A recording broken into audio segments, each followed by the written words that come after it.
Next on Arizona 360, preparing for a peak wildfire season. Fires burn so intensely now. Plus, helping veterans heal at a retreat tucked away in southern Arizona.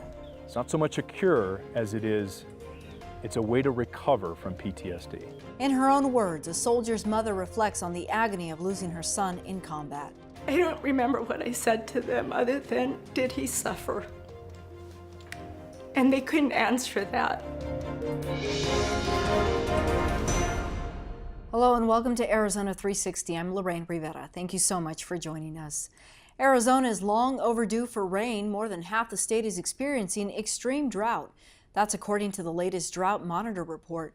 We've seen multiple red flag warnings over the past few weeks and fire restrictions at some national forests. Fire managers say wildfires can happen year-round in Arizona, but it's more likely this time of year. We learned more about that risk from Steve Miller, Southeast District Manager for the Arizona Department of Forestry and Fire Management, John Thornburg, Fire Management Officer at Saguaro National Park, and Steve Miranda, Fire Staff Officer with the Coronado National Forest. What have we learned from previous years? How can we be safer about our firefights and keep the men and women on the ground really safe while they're doing their job? I think we learn from all of our fires, and not just in Arizona. We learn from fires across the West, and we try and study them, learn where folks have been either injured or killed, learn what those decisions were, and try and mitigate those in the future. Arizona's home to the Arnell fire. Are we a little bit more cautious because of what happened here a few years ago? I mean, it probably highlighted or is still fresh in a lot of minds, but I think it's, the safety part of things, what we do, we think about it day in, day out. John, you've served as a fire management officer. When you're in the heat of the moment trying to make a decision, how important is it to really make one based on safety and security, but also getting that fire out? I mean, every decision we make that's our primary thought process is safety of firefighters and the public with that. Even when there isn't a fire, we have discussion and dialogue and ensuring that, when we do get to that time where there is an incident, that we're making the right decisions. You all represent different agencies. So Steve, tell me about that communication that has to take place when you're bearing in mind that you have state, local, and federal partners all at the same place. No matter what shirt you're wearing or what agency you represent, I think we've built enough of a relationship that it's a very easy discussion. What happens? We get a press release and whatever fire is burning, but what's actually happening on your end? How quickly do you guys mobilize? We mobilize immediately. Once the smoke report has been made, we mobilize resources through our dispatch center. If the fire looks like it's going to get larger and we don't have a sufficient amount of resources locally, an order will be placed through a system that will bring in firefighters from across the region and across the country. Do the men and women who are on the fire lines have exactly what they need to do their job? They do, but there's only a finite amount of firefighters in the region and in the country. So, we watch planning preparedness levels. We have a local preparedness level for Southeast Arizona, and then we have a regional preparedness level. That's for Arizona and New Mexico. And then there's a national preparedness level. So we're constantly monitoring those to see that the number of resources are out there to be able to meet objectives on a particular fire. We bring in those resources that are available in other parts of the country that aren't in fire season and help bolster our suppression resources. So when we do have a fire, we have adequate resources. As the fire season progresses and our indices decrease, our resources move out of Arizona to other parts of the country to help them out with their fire seasons. Is there a difference in firefighting when we think of urban and rural? For some of us in Tucson, the greater Tucson area, we might look at what's happening on Mount Lemmon or perhaps near Sonoyta and think it doesn't affect us. It's not going to come this direction. But isn't it fair to say we all sort of face some sort of threat when we're living in the desert? I'd say we do. I mean, it's not so much fire knows no boundaries. It doesn't matter if you live in town, the urban part of things, it knows no boundaries. So again, it goes back to those conditions we have on any given day, with the wind blowing, it makes things challenging. What's it really like when you're there in the nitty gritty and, walking these lines and really experiencing it? Can you take us inside what that must be like?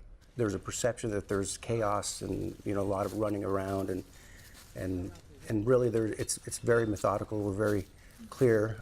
We're all, highly trained. I think that's our job, is to bring some organization to what may look like a chaotic situation. How exactly do we make those decisions on what needs to be a prescribed burn? I mean, there are areas that need to burn, and it might be good for that terrain, that environment.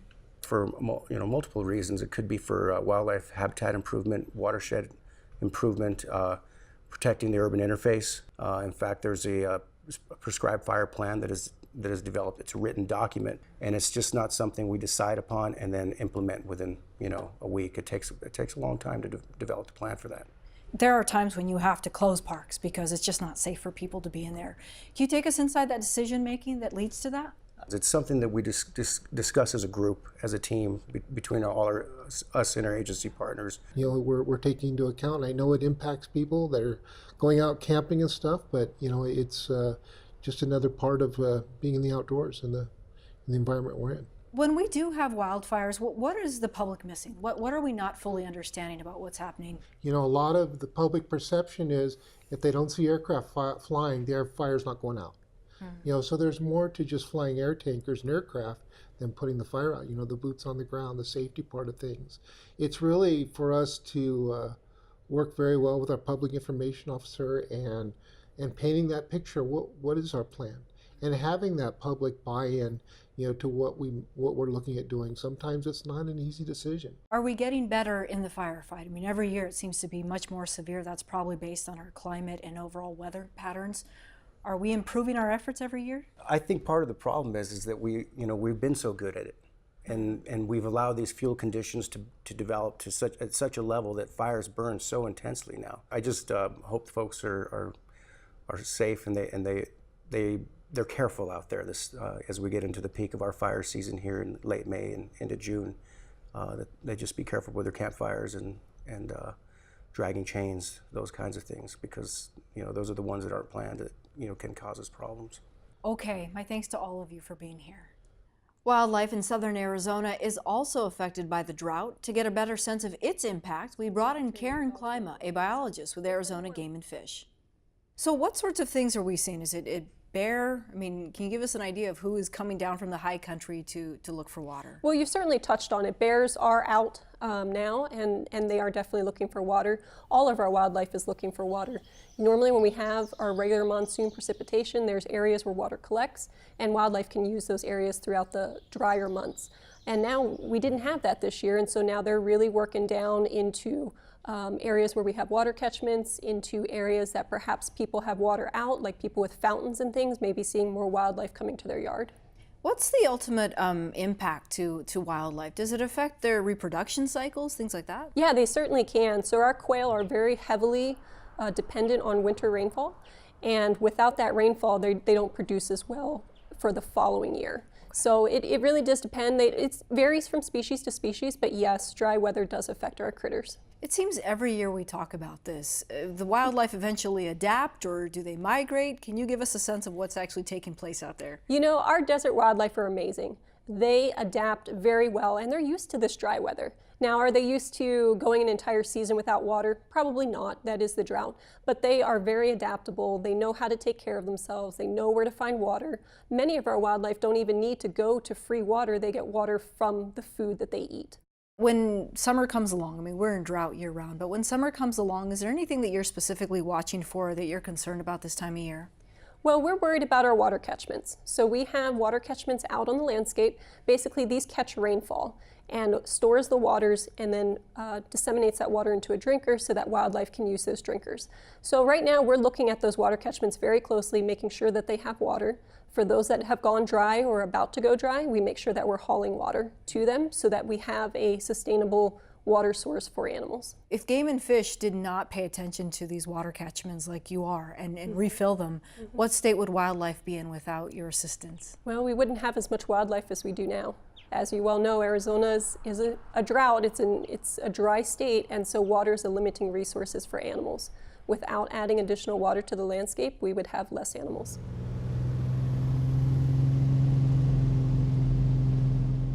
One of our videographers spent some time with Game and Fish up in an airplane looking at turkey of all things. Yes. And I've learned that turkey, there's actually a healthy population in Arizona. Yes, there absolutely is.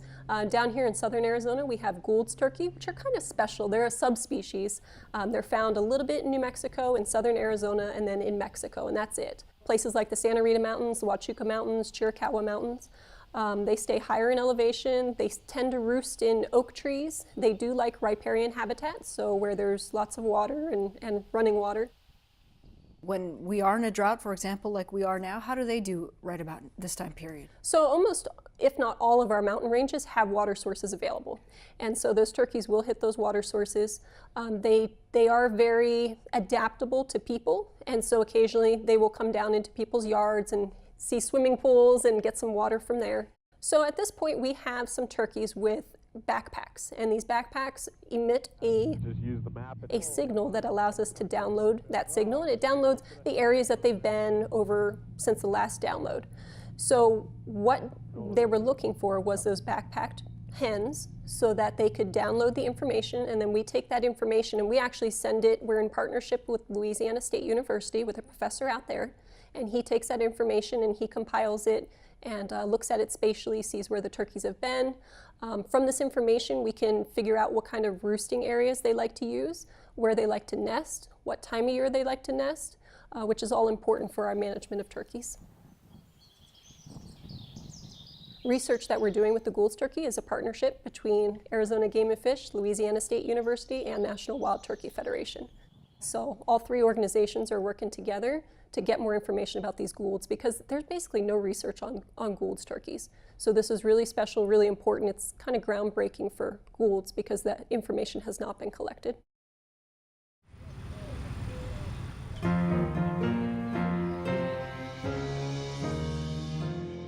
This weekend, communities across Arizona will observe Memorial Day, which is officially on Monday.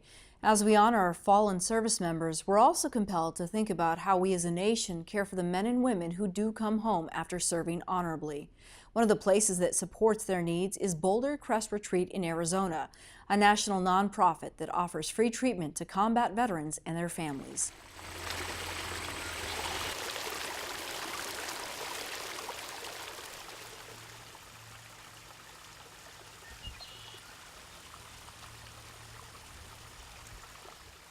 Boulder Crest Retreat is where nature nurtures transformation. At least it did for Joshua Oswald, who goes by Oz.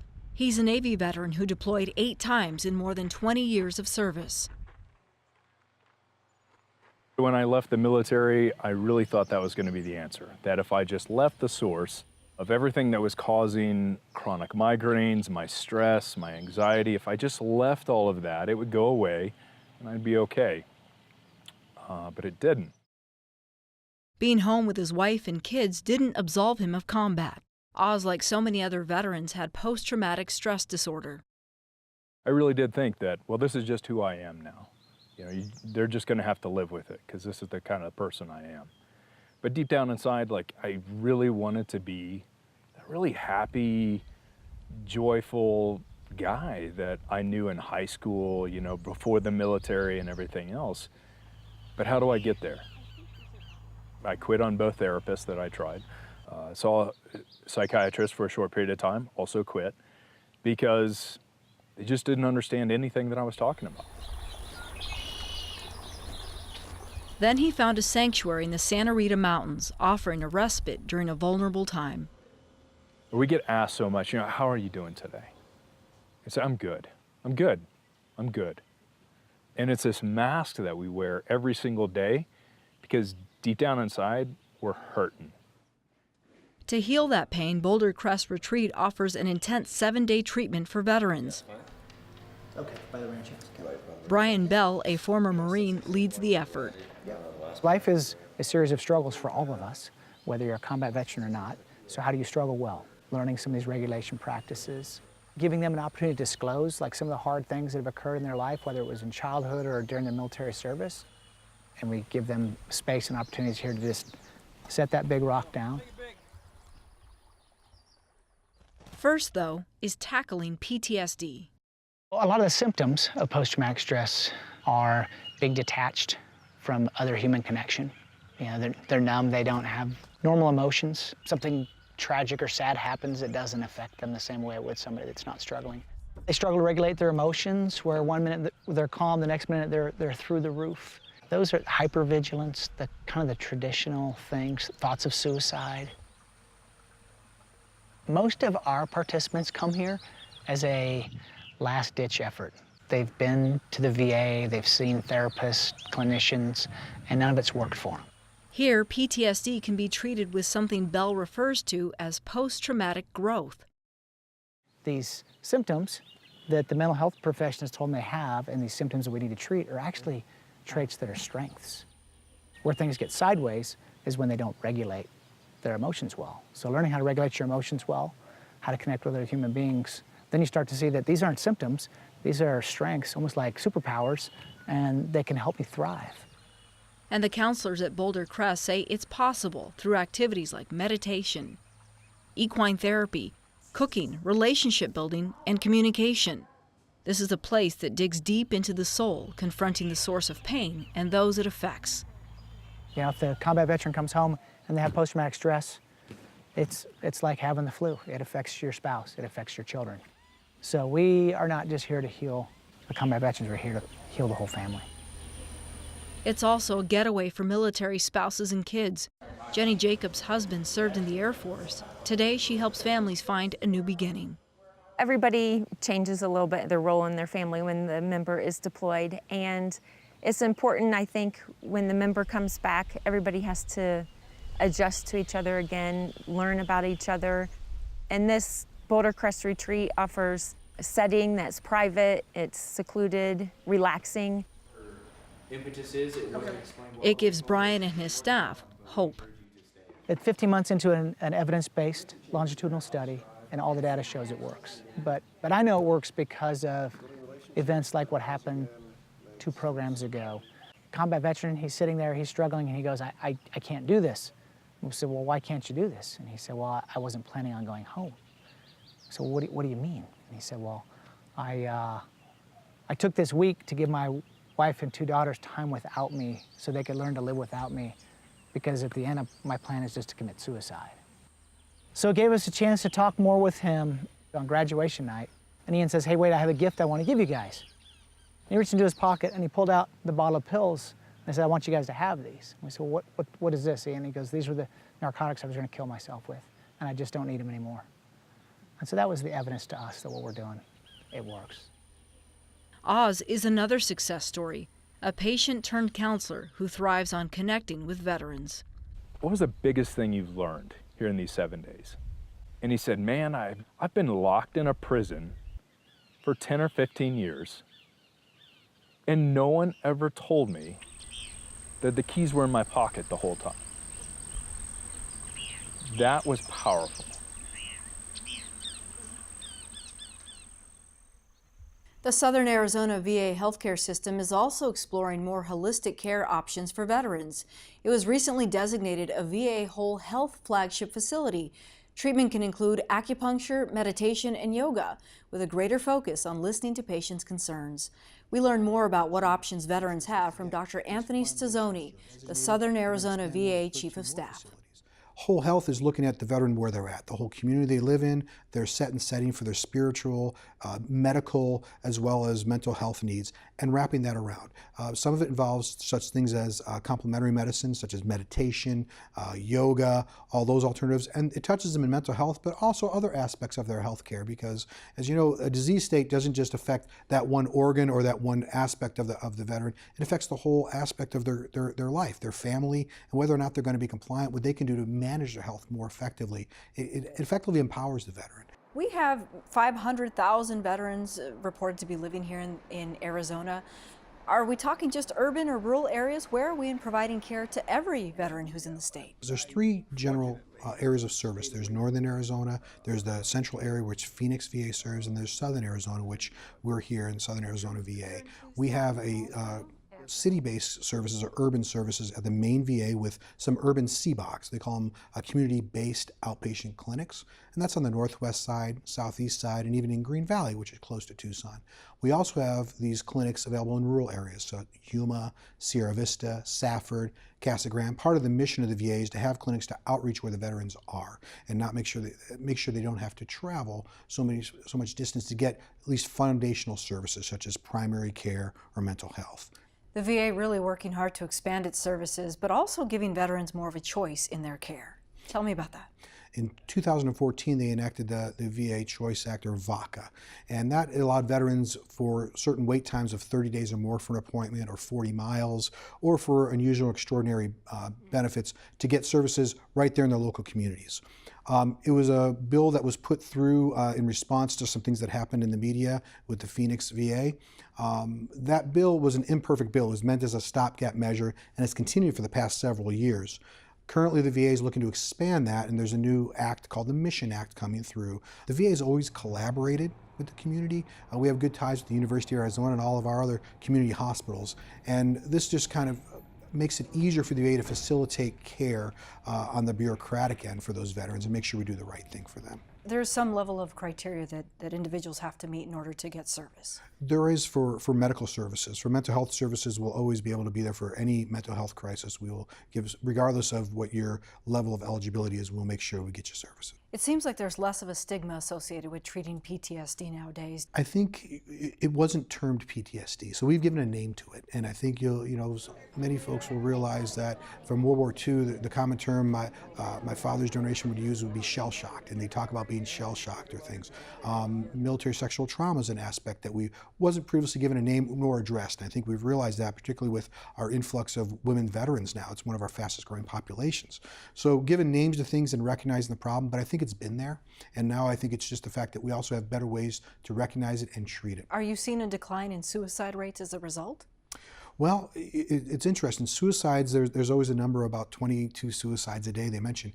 If you look at those suicides, actually about 16 of those are done with veterans not connected to the VA whatsoever. There's a much lower rate if veterans are connected into the VA mental health services for suicide than those who are not. So with all of the resources we have, absolutely. I think the no wrong door to mental health is one of the aspects we're looking at with doing that. We have same-day mental health services, and also just looking at this whole health aspect, really meeting them in their disease states where they're at. They may not have mental illness, but they may have chronic disease that needs to be managed and approached in an effective way to deal with that chronic disease before you get to a point where suicide comes into the equation.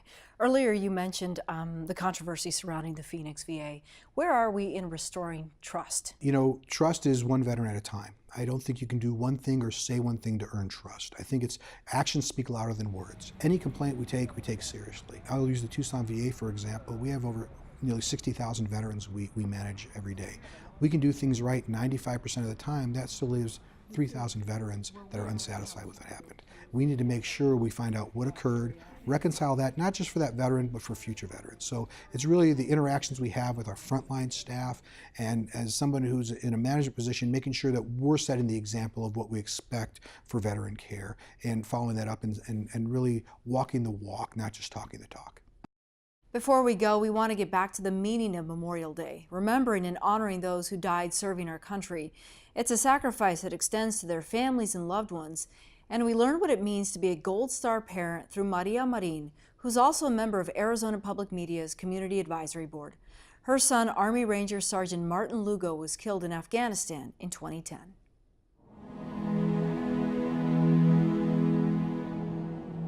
In our home, when you walk into our yard, we have a flagpole.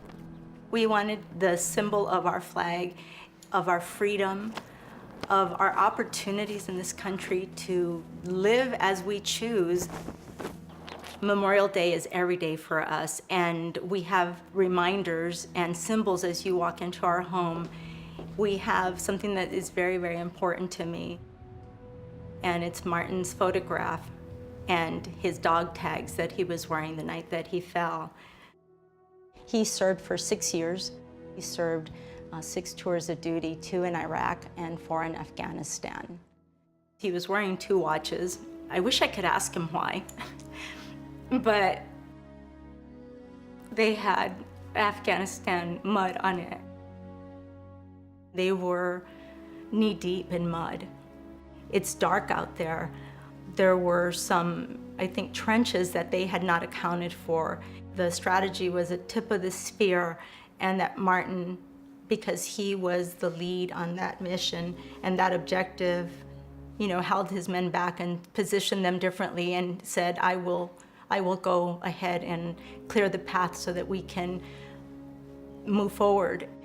But they hadn't accounted for the person that killed him in the trench. August 19th, 5 a.m., the doorbell rang, and I just remember instantly thinking, something's wrong. And I was paralyzed. And it rang again. And my daughter, who never wakes up, opens her door, and she says, Mom, with this really intense voice. I came down the hallway and we looked at each other and we just instinctively knew something was terribly wrong. And I opened the door, and there are 2 soldiers from Fort Huachuca. And they share that Martin had been mortally wounded.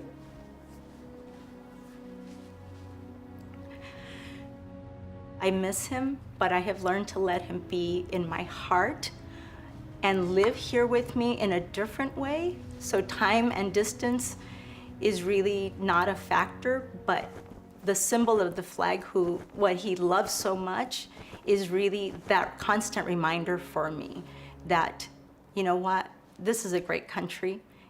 Go out there, get it done. Memorial Day is a time in our country. I'm so thankful that we have a day that is exclusive for our fallen and our deceased veterans who have served. Men and women throughout the history of our country have served so that we citizens who don't serve can go out and make decisions for our lives to enhance the quality for our families, for ourselves, to do what we choose to do. That is what freedom is about. They're fighting for our freedom. They want the very best life for us, and so the way we can honor their service is by doing the best we can for ourselves, for each other, and for our country. God bless America, all of our soldiers. Godspeed.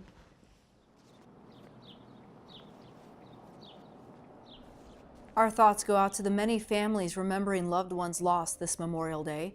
We thank them for their service and sacrifice. And that's all for now. We welcome your comments and suggestions. Email us at arizona360@azpm.org. Thank you so much for joining us. We'll see you next week.